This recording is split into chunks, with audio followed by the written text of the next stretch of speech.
who's next? Yeah, who's next?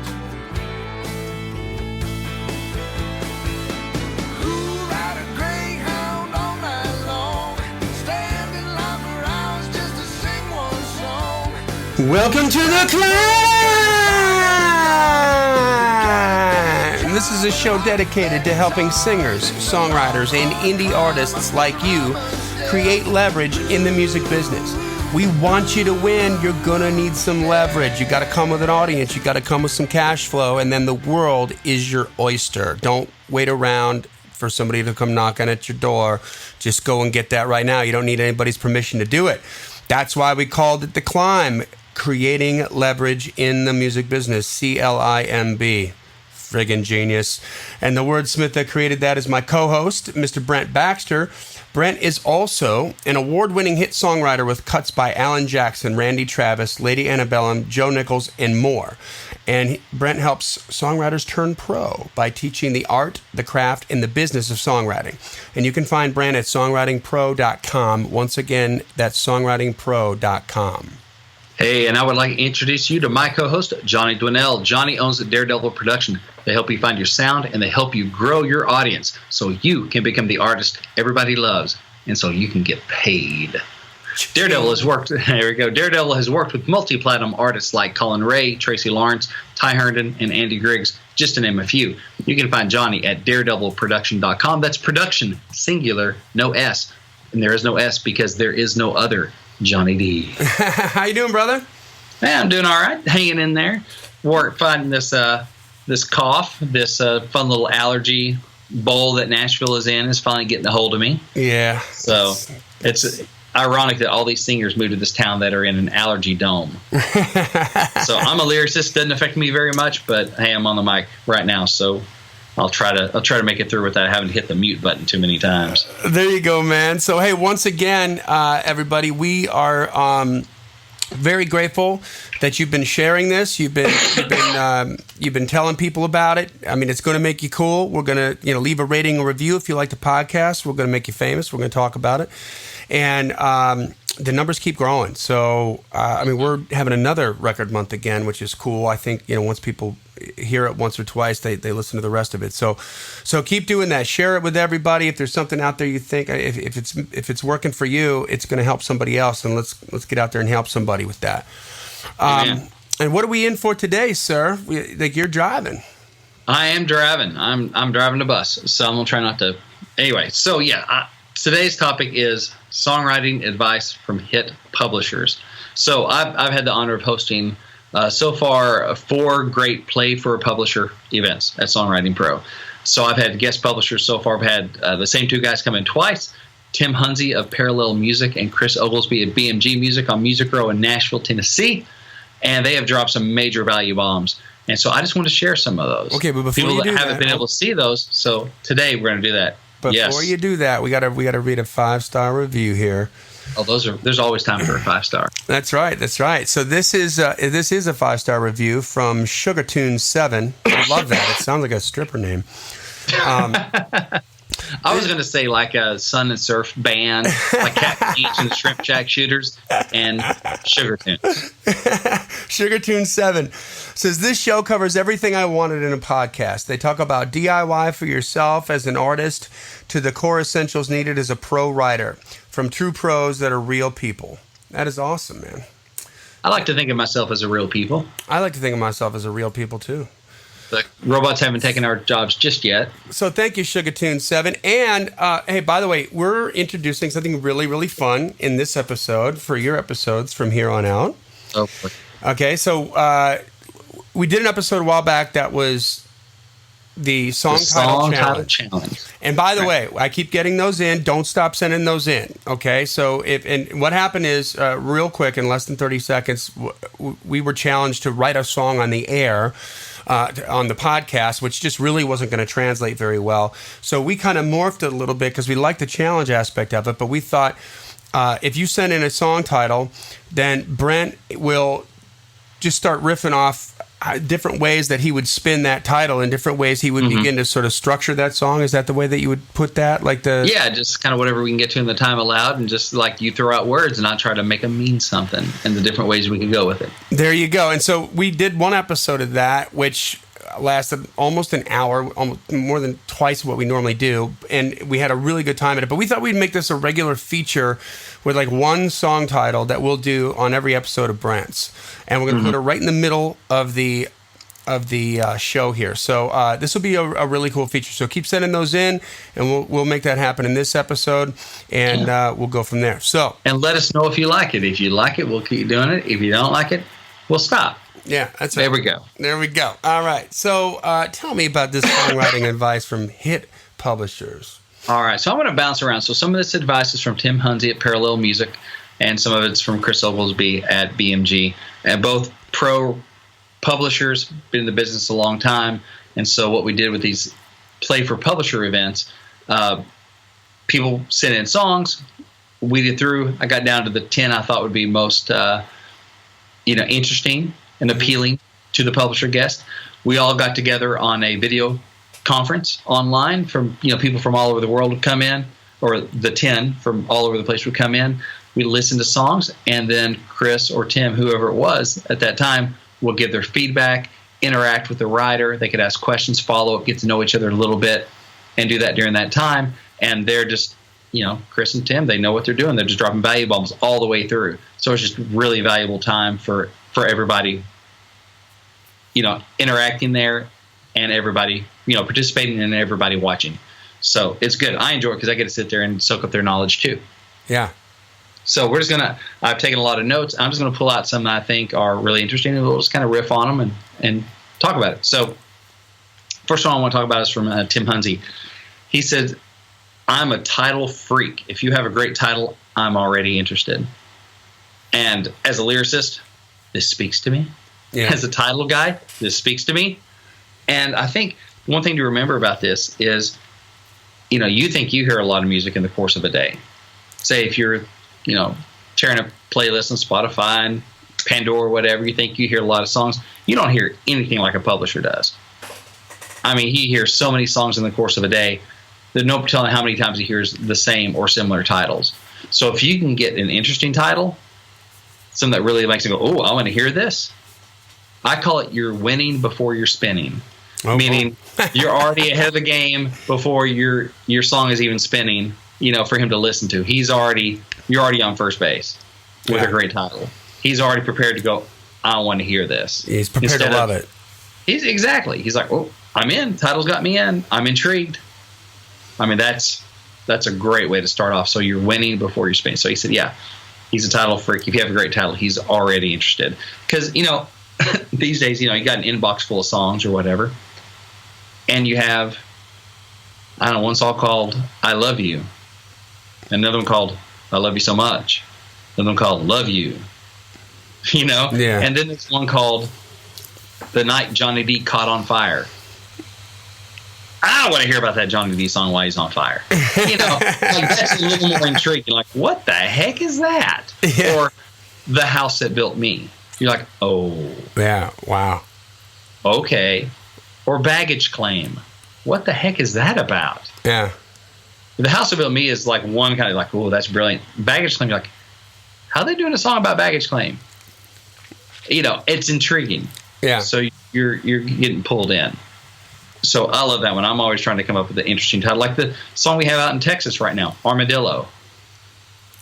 I got excited when I had that title and didn't know of another song with that title. It's like, well, that's intriguing. Okay. Hopefully that makes people go, what are you doing with that? How are you making that a song? A little armored rodent. Well, go down to Texas and you'll find out. All right. So that's one. All right. Another one from him is, if you can demo it, demo it. Much of what is coming, and I'm quoting him basically. So if you can demo it, demo it. Much of what is coming across the desk to me, meaning Tim, some sort.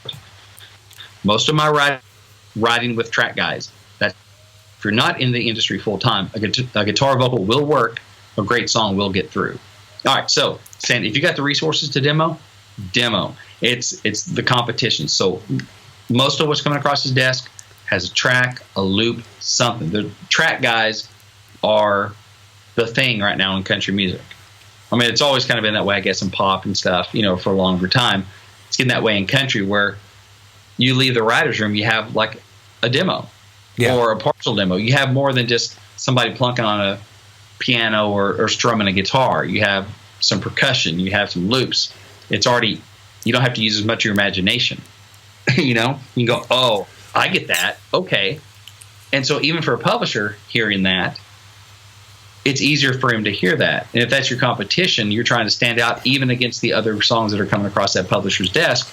Even if you're already on staff there, you're competing to get the pitches, to get the full demo, to get the love, to get the heat.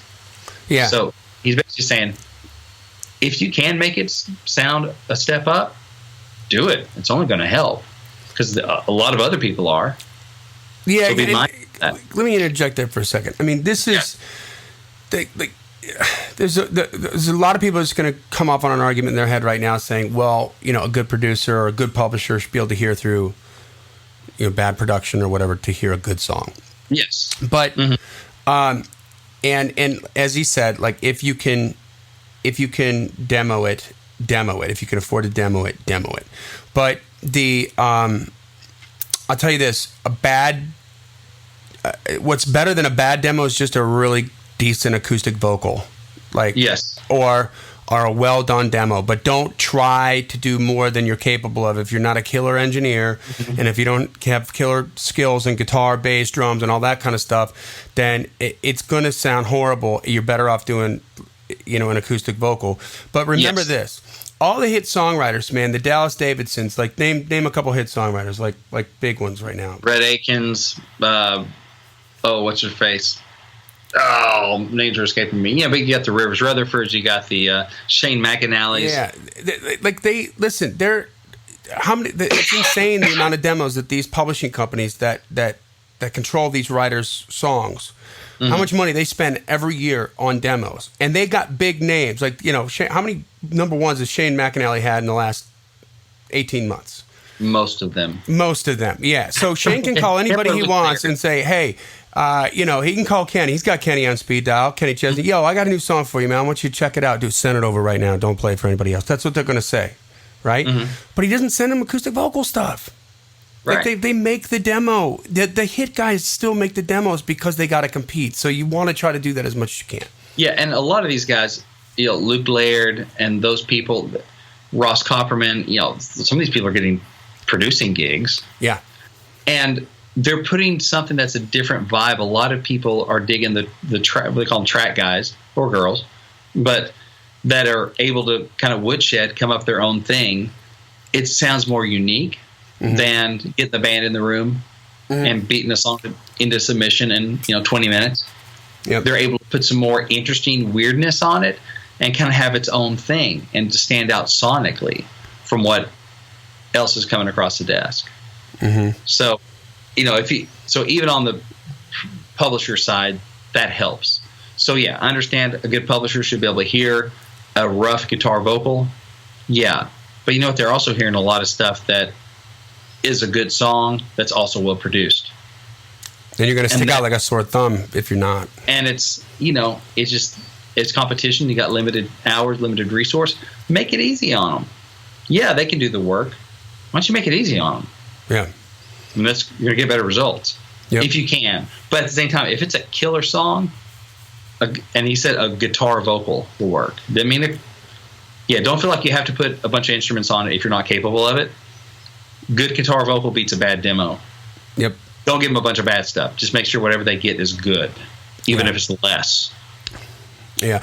And one final thought on that, remember that when you're making a song demo, what is it that you're selling? You're selling the melody, the lyric, and the vibe of the song. And a song like The House That Built Me, I mean, they recorded the original version just practically like a darn guitar demo because the lyric was so strong, the melody was so strong, it stood on its own. But, a song like Truck Yeah, from that the vibe, and that's Tim really McGraw, going to be yeah. about that groove. It's going to be about that beat, that pulse, and everything. Energy, yeah. So that energy is going to need to be in there to really sell that more than just an acoustic vocal would. So also pay attention to like the song if you have to make choices on which ones you're going to demo and which ones you're just going to do a guitar vocal on because you have limited resources. Choose wisely in that regard, right? Yep. Another one from Tim, and I like this one based on I guess it was my last episode, or the one about how you might confuse your listener.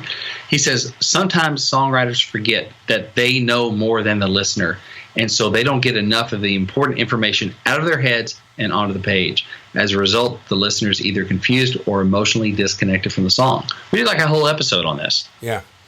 And that's what Tim's saying about some of those songs is it's in your head.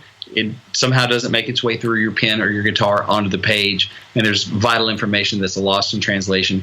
And so while you know what's going on, because it's all up in your head, it's not on the page, and the listener only knows what ends up on the page. And so they end up being confused by that. But yeah, we have a whole episode on that, so you just go listen to that if you want 30 minutes.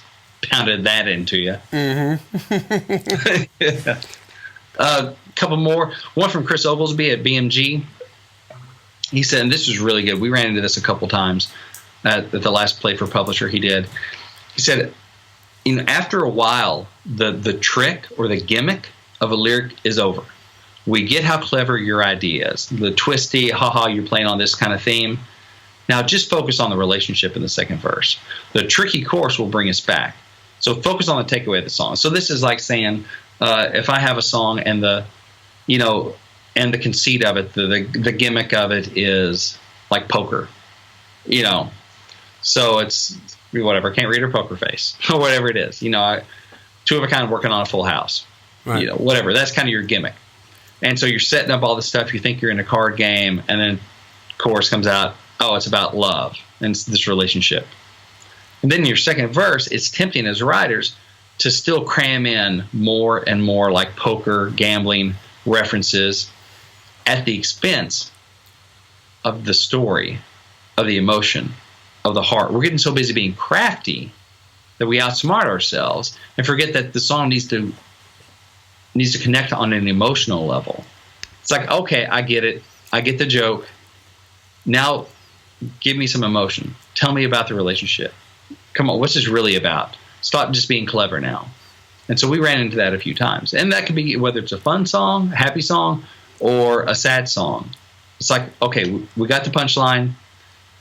Don't worry about just cramming more and more of those references in and showing how clever you were that I got 85 Beatles references in one song. Genius.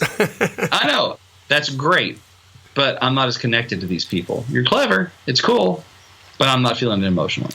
That sort of thing. So anyway, he said, the chorus will bring us back to that. You go back into your gambling references or whatever in the chorus, like, okay, I get it. I'm back. But focus on the takeaway of the song, the emotional takeaway. Everything points to the big takeaway. Focus on the takeaway, not on the vehicle for the takeaway. In other words, don't get so clever with your theme or your gimmick that you forget the heart of your song. Oh, and that, yeah. for me as a lyricist, I can fall victim to that sometimes. Look how clever I am. Putting all this stuff in there and making it, this whole, Sudoku, the way this all interacts and all the stuff on the theme and the gimmick, then forget like, oh, wait, I'm trying to move someone emotionally. I'm not just trying to show off how clever I am. Right. With writing. That's not important. It's not about how clever I am. If they're not relating to it, then, if it all of a sudden becomes about how smart you are and not about something that they can feel, that they can relate to, then you're losing. Exactly. They don't care how smart I am, how clever I am. They want to connect to it emotionally. So I thought that was a great piece of advice. And that's what I've been trying to keep in front of me, as I write. There you go. I love that. So, hey, this is a great time right here on that note. Let's do that quick little 5-minute song title challenge. All right, welcome to the first mid-show song title challenge. In this corner over here, weighing in at 175 pounds, we have Mr. Brent Baxter, hit songwriter, ready to take on the challenge that is put forth before them. And in this other corner, we have a song title yet to be spoken by Mr. Brian Blevins. Thank you, Brian, for your contribution. And how does this work real quick, Brent, so that everybody knows? All right. So this is a song title that someone from you guys, the C.L.I.M.B community, sent to Johnny. And I haven't seen it. But what I'm going to do is he's about to lay it on me, and I'm just going to do what I do with it. I'm just going to try and twist it, bend it, see which way I can go with it, see what we can do to develop that idea, a couple different ways maybe, and just run with it, see what happens. This is not a co-write. This is still 100% your title. Anything I say, go, use it, have fun. Just invite me to the #1 party. All right. Are you ready? And also, I've not been 175 pounds since I was in 8th grade. Okay, so this is from, once again, Brian Blevins, and are you ready? I love this title, okay? Ding, ding. One Truck Mind. One Truck Mind. One Truck Mind. All right. So, I am a country songwriting hammer, so everything to me kind of feels like a country nail, Mm-hmm. So, yeah, this feels like a country title. It feels kind of bro-ish. So what I want to do is, because I'm looking at going, okay, how can I get this sucker cut and written as a hit country song? And this is all off the top of my head, so it might just crash and burn. Thank you, Brian. All right, One Truck Mind. So I want to do something that probably has tempo. I'm going to try and get a girl in that truck, mostly for a male singer, because those are most of the people cutting records these days. And I want it to be something positive, if possible. So those are kind of my parameters that I'm putting on it. That's where I want to try to go first, because that's where the low hanging fruit is. If I want to get a cut, so One Truck Mind, I mean, you think of things like, well, he's a Ford man. No, he's a Chevy man. You got that, like One Truck Mind. Mm-hmm. So it's also playing off the One Track Mind, of course. So that's just what he's thinking about. Maybe it's a girl. She's got a One Truck Mind. It's his. It's riding shoddy with him in the truck, because that means they're together. Exactly. Yeah. So she's got a One Truck Mind, and it's mine. Oh, that was strong. Ding, ding, ding, ding, ding. Yeah. So it's about the girl. She's got the One Truck Mind. It's like, brother, you can have the most jacked up ride. You can have, a slick Silverado. You can have the beefy F-150. You can have all this different stuff, but it don't matter. She's got a One Truck Mind.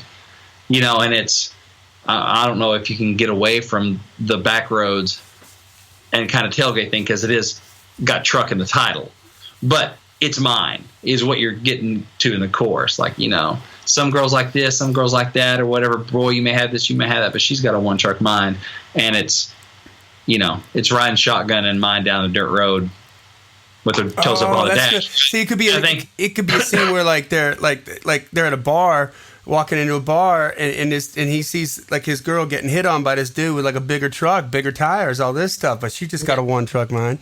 It could be, a parking lot, she's walking past all these others coming, they're coming out, whatever, and guys revving engines at her or something like that, or she's going to get in his ride, because they have a pre-existing relationship. It's not a pickup. Right. Right. It's not a pickup song.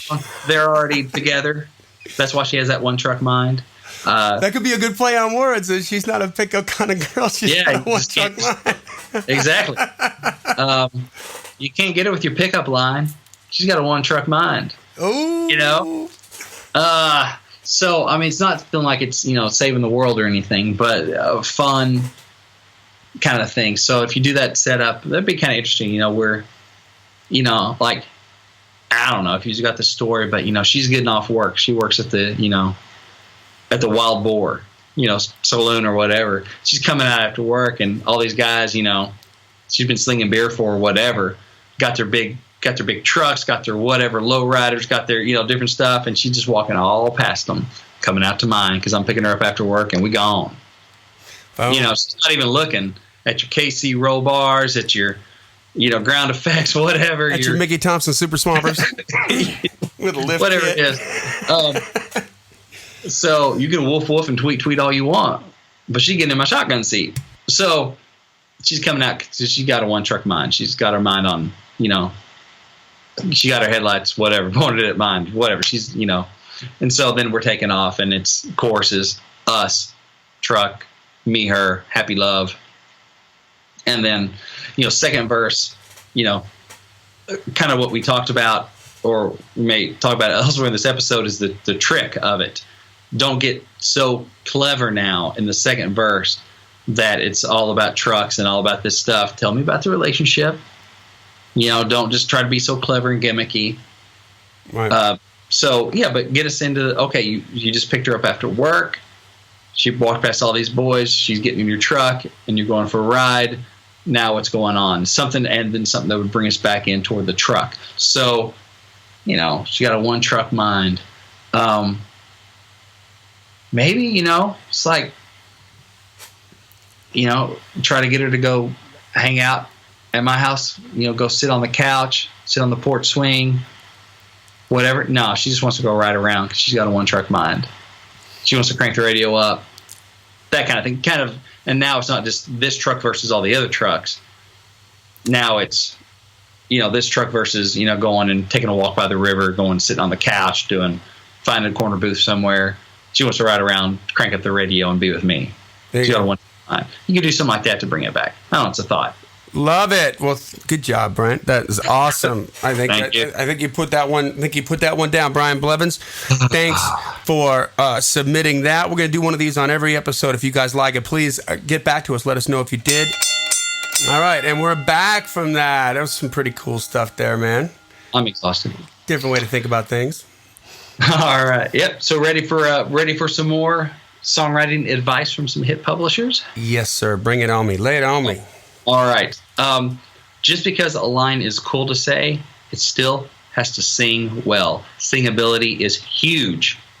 And, that's another one of those that hits me as a lyricist. Used to be I was like, no, here's a cool line.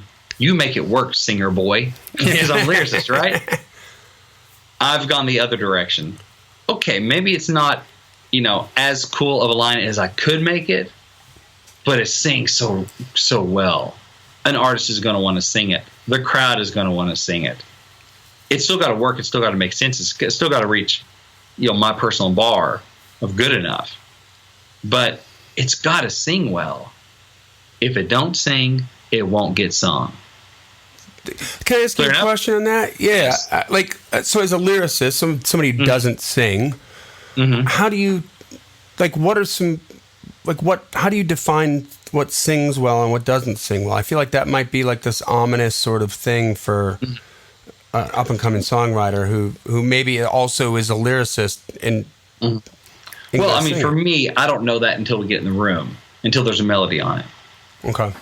And so part of it, I'm dependent upon my co-writer. Thankfully, when I write with, guys like Jason Wilkes, who are great singers, I go, how is that cool? Is that good? It sounds good. Are you tripping over it? Does it feel good to sing? Does it feel easy to sing? Something you want to sing again and again? And I kind of have to take their, my ears, but also their word for it. So I'm pretty blessed to work with good singers. That helps. If they know a good singer enjoys singing it, great. But if they're having trouble with it and something's not right, I'm not going to try and force it on them because I think the line's so clever or whatever. We got to find another option. Yeah. Something that says what I want to say, says what we want it to say, but also it's got to sing well. Gotcha. Because that's the point. Songs are meant to be sung. I guess unless it's rap, But in general, even that, it's got to flow. It's got to flow, yeah. It's got to flow. I was going to say that. Even a rap, it's got to flow right. It's got to feel good. Exactly. Let's see here. Let's look at a couple more. Okay, so Tim Hunzy talked about keep writing up tempo. He still gets 10-1 ballads, even from pro Nashville writers. Wow. 10-1 ballads. I did not know that. I always need up tempo. I know, I was kind of surprised by that too. I know we want to write them, but I figured most people were still getting off that train. But he said he still gets like 10-1. So even if he's exaggerating, 6-1. So if you're writing tempo, and they need mostly tempo, knock knock, who's their math? Most of what they need is tempo. man, you're putting yourself where you want to be. You know, you're putting yourself in a target-rich environment. You know, if you're raising your hand saying, pick me, pick me, pick me, and they need a lot of those 1 out of 6s, I want to be there. Yeah. You know, so it just makes sense. That separates you if it's 6-1, which is being conservative on what he's saying. Right. He said 10-1. Yeah. Then that's putting you in the upper 18%. Well, because you look at, say, and I'm just pulling this number out of thin air, but say 80% of the cuts are tempo. And they turn in 10-1 ballads. So if you can write ballads, you're in that 10% where 80% of the cuts happen. If you can write up tempo, you mean? On up tempo, yeah. So, put yourself in that 10% where 80% of the magic happens. Yeah. Instead of putting yourself competing with the 9 out of 10 or the, ballads that only get 20% of the love. That's terrible math. If you just look at it business-wise, it doesn't make any sense. Plus, here's a publisher telling you, keep writing up tempo. This is what I need. That's what help you stand out. Yeah. It's not just me telling you what I think you should do. That's a publisher who's trying to get songs cut. Telling you, keep writing tempo. I'm supposed to get ballads. Write tempo. Okay? I can't believe that he gets so many ballads. That's crazy. I know. Yeah, seriously. Who knew? Well, there you go. Now, I hardly write one these days. So, another thing is challenge yourself to come up with a new idea, a unique spin on an old thing. Tim said he listened to 100+ songs a day. So ideas, melodies, lines, titles all need to be fresh. Again, if you think you hear a lot of songs, you have no idea how many songs a publisher hears or how many an artist hears or A&R. If you think you've heard it before, they've definitely heard it a bunch before. So the challenge is keep trying to get fresh. I mean, that's something Tim said, is that the thing he beats his writers up on, these are his writers. Ones that are getting paid are stock melodies and stock ideas. Oh, it's another hookup song. Great. I haven't seen one of those in 3 seconds. Yeah. Hey, do you think you could put something about our little toes up on the dashboard? Like, could you come up with that line? It just only had a back road. Yeah. Only had a back road. A tailgate? Can you put a tailgate in there? Yeah. I mean, there's, Oh, another good thing Chris said, and then we'll wrap this up. There's more, but I got to stop at some point, right? So he said, assume the girl you're singing about is in the audience and listening, especially when it's a positive love song. Make sure to weed out the lines that might offend her.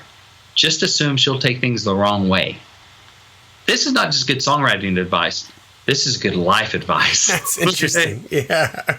Assume she's in the audience and listening. And going to take it the wrong way. Like the worst way you could take it. So you just have to look at your, because you know what you mean in your head. I mean, gosh, how many. So, okay, my wife is tall. All right, she's like 5'9".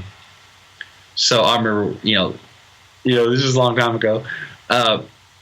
She was in the kitchen doing something at the sink and looking all sexy and stuff. So, I come up behind her and hug her and give her a kiss on the neck or something and said something about like sexy Amazon, meaning like you're tall, good looking. Yeah. Freaking Wonder Woman. Okay. Yeah. Minute total compliment. What does she think of as Amazon? She's thinking like Xena Warrior Princess. She's not thinking like Wonder Woman. So you're like, guardrail. She's like, Wah! Yeah, she was like, what? I was like, yeah, baby. She's like, no. She's thinking like big, muscle bound, whatever, tank of a woman. I'm like, no, you're Wonder Woman, baby. You're tall and you're just statuesque and you're just like perfect. I'm just jealous, baby. I love you. I love you, baby. Trying to be sweet. I'm gonna go stand in the other room and just think about what I meant. How I did this wrong. I'm just gonna hop out of the room because my other foot's in my mouth. Exactly. And there's no coming back from it, even though you're like, no. What I mean is blah blah blah. Doesn't matter. Damage is done. Yeah. Boom. It just So. Go through your songs and think about, okay, she's listening, she's hearing. Is there a way to misinterpret this? I remember back in Arkansas writing a song with Aaron Enderlin that I wrote Monday Morning Church with. We were working on this other song, and I don't remember what the song was, but there's a line in there that I brought in. It's a female song about da-da-da, but I'm his biggest fan. And I remember Aaron going, I don't want to say biggest. I'll be his greatest fan or his number one fan. I will not be his biggest fan. Oh, right, because she's thinking about her. Like a weight thing or something. Yeah. I was like, huh? Dude, right? What? And, and Aaron's not overweight, so it wasn't like, but again, so just, I thought that was a really interesting spin on just imagine for real, she's listening. And how could she take this the wrong way? Yeah. And try to weed those out of your song and be clear. Fascinating. You find a different word. I don't know. I thought it was interesting because there was something in one of those songs that had that. You'd be like, oh, yeah, I don't think that means what you think it means. I don't think it means what you think it means. You know what that means? Yeah.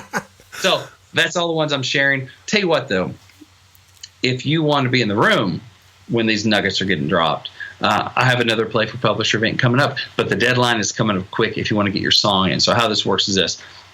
You can go to giftfrombrent.com, giftfrombrent.com, download the free ebook, which is valuable all by itself. Get you on my email list, the Songwriting Pro Insiders list. I'll let you know about it, but the deadline is coming up at the end of August. So August 31st, I guess, is the last day you can get your song in. You enter your song, I'm going to listen through. I'm going to pick the 10 I think will most impress and be intriguing to our publisher guest. And this time it is Dan Hodges from Dan Hodges Music. He's produced songs like Good Directions, big number one for Billy Currington that Luke Bryan wrote. Yeah. And also Gives for Kelsey Ballerini, which was a recent number one for her. He publishes our friend Jason Wilkes. Mm-hmm. And so anyway, so he's a real deal publisher. He's on the road, been doing it for years. So he's going to come in. I'm going to pick those 10. You're going to get on a video conference with me and Dan. We're going to listen to your songs. Dan's going to give his input, drop value bombs like crazy. And it's a chance for you to get an at-bat with a publisher, to get your face in front of them, to get some of that reach and some of that frequency we've talked about recently. And also what we do is we record these. And so if you enter a song and say your song isn't chosen, because most of them won't be, just math, right? You still get to watch the replay of the event. So you still get all those value bombs. You get to listen to these good quality songs and say, what does he think about that? It's a chance to see where the bar is set, to see what he likes, what he doesn't like, and just like these value bombs left and right, just dropping from an industry pro. So even if your song doesn't make it, it's worth it just for the replay. Yeah, and some self-growth, some personal growth. Exactly. Yeah. So, kind of what happens in the room. Maybe you've never had a publisher meeting. And you're like, what's it like to play a song for a publisher? These are kind of mysterious unicorns out there. I don't know. Heck, enter a song or don't enter a song. Just get a ticket for the replay, Yeah. And just you can see what it's like. Because I've been in real publisher meetings. This is a real publisher meeting. It's just online with a group. The vibe is really similar. You may not get as much chit-chat because it's a group who've got to kind of keep it moving. But it's real. Yeah. It's a chance to go, okay, so if I get this publisher meeting, it's not as scary. I got an idea, So it's valuable. Yeah. So you want to go to giftfrombrent.com, or you can just go to songwritingpro.com, find the recent blog post. It'll send you through. You can give you all the details. But the deadline is coming up last day of August, last day to get it. If you're listening to this in the future, though, you can go giftfrombrent.com. I do these about once a quarter, so I'll be doing it again. So just keep an eye out. If you miss this one, another one's coming. Keep your eyes peeled. All right. Well, that brings us to the end of another killer episode of The Climb. And Brent, real quick, you want to read off that list of the ones that we talked about? Let's see here. Of the what? I'm going to edit the crap out of this anyway. But what? I didn't know if you had those down. But we'll just. Oh, of the advice. Yeah. I jumped all over the place, dude. Okay, don't worry about it. So, hey, that brings make great relationships. Repeat. There you go. So that brings us to the end of another killer Climb episode, man. That's some good information there on publishers, and that Play for the Publisher event is pretty. I mean, what a great opportunity to really just see where you're at in the place there. So listen, guys, we want you to win. If you like this stuff, keep sharing it. You'll be cool. Everybody's going to think that you got something. You're turning them on to something that can really help them. Please leave a rating and review. It helps us be more legit to brand new people coming in. Just want to stick their toe in the water, see if we got anything of value, and keep on climbing. And we'll see you at the top.